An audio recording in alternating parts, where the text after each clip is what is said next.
On today's episode of Wengels Workshop, I'll be making a Santoku chef's knife. On this channel, I tell the story behind various knife builds. If that sounds like something that would interest you, please consider subscribing. So far, I've used an angle grinder to cut the bar stock to length, and now I'm using my 2x72 grinder to profile the knife. The other thing that you may have noticed is that the metal has been hammered out, and that's because the bar stock was slightly thicker than I wanted the knife to be. So basically I put it in my forge and heated it up and then hammered it out a bit thinner so it would be closer to the thickness that I wanted the knife. Now I'll be using files to smooth out some of the curves and to get to some of the hard to reach places.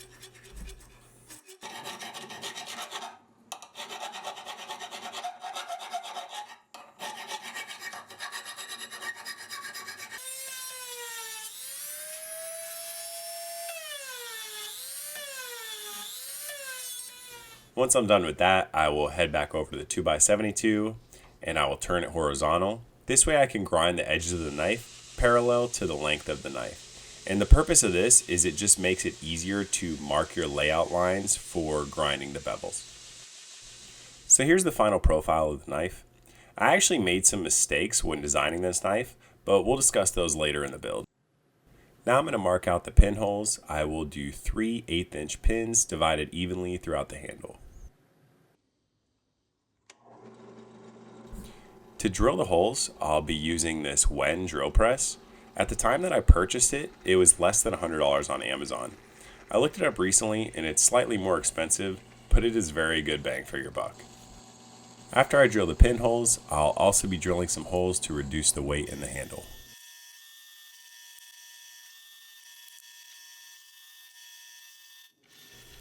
Now I'll use some layout fluid to mark out the apex of the blade. This is also what I was talking about earlier. When I grind the edges parallel to the knife, it makes it easier to see these lines.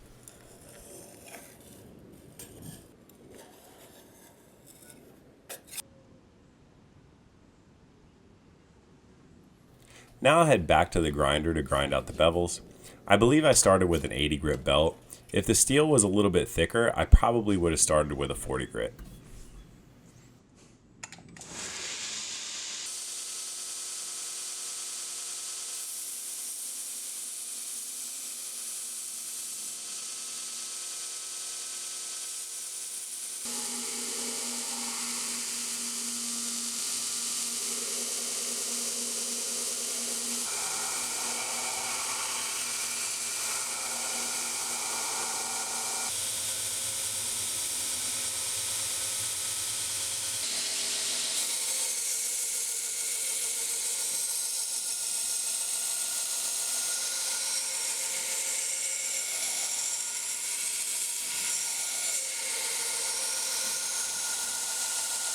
So this is where I'll stop prior to the heat treat. I think I ground up through a 150 grit belt, and any of the unevenness in the grinds can be fixed after the fact. I just don't want to thin the knife anymore.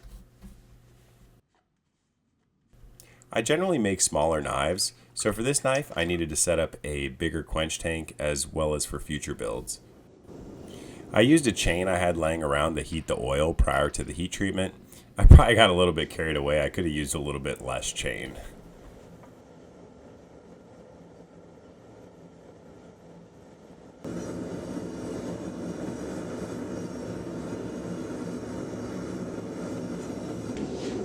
So here I was trying to do an edge quench to force a natural hamon.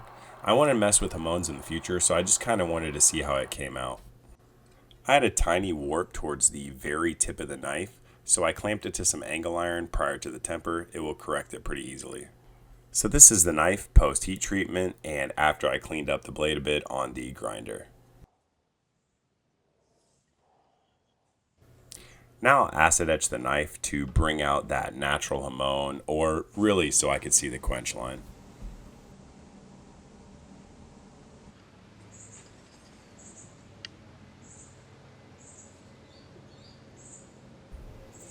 So here's that quench line or natural hamon, and here it is after it's cleaned up. I'm really just trying to experiment with it and see how things come out.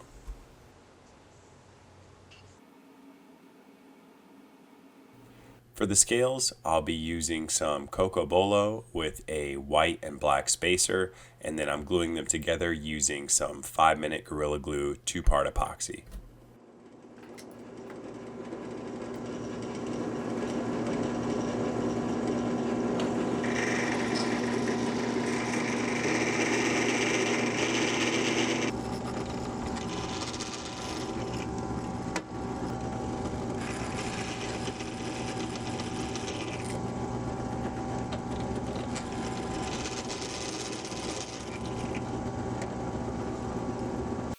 Once I have the pinholes drilled in the scales, I will use a flush trim router bit to profile them even with the knife.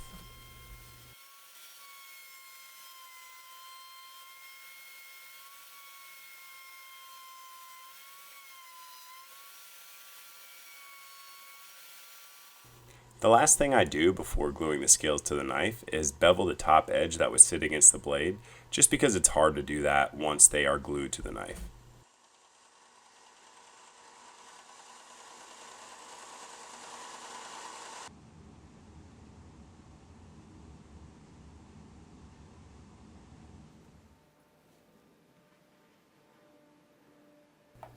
I'll be using some black dye in the epoxy for the glue up, and that's because the spine has some hammer marks in it. So by using the black dye with the black liners, it'll fill up those hammer marks and it'll make it like match with the liners. For the pins, I'll be using these copper nails that I ordered off Amazon. It's a tip that I got from a local knife maker. They're pretty much already the length you need, and then once the scales are glued up, you could just snip them flush using pliers.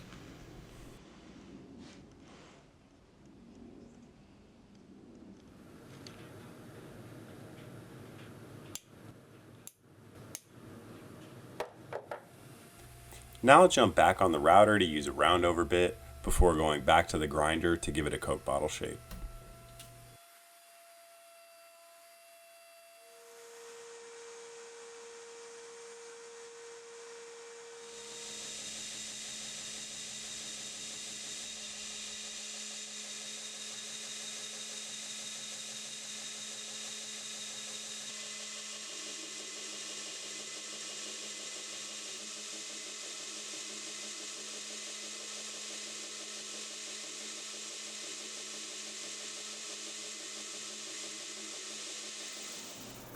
Once the scales are finished being shaped, I will hand sand them from 150 grit up to 600 grit.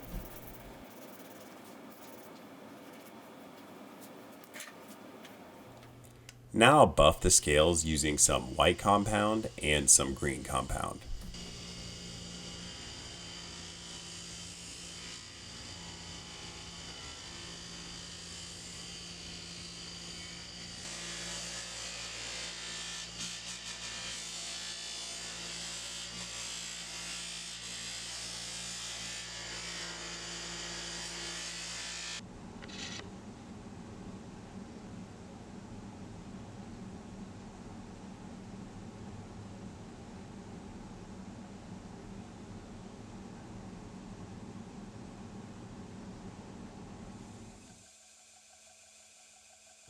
Now the last thing to do is sharpen the knife. I'll head back to the 2x72 grinder and I will start with a 150 grit belt and I will create an even burr across the entire edge on both sides. Once I do that with the 150 belt, I'll pretty much do that going up through 400 grit, and then I will remove the burr using a honing rod and then I'll take it to a strop. After that, the knife will be sharpened.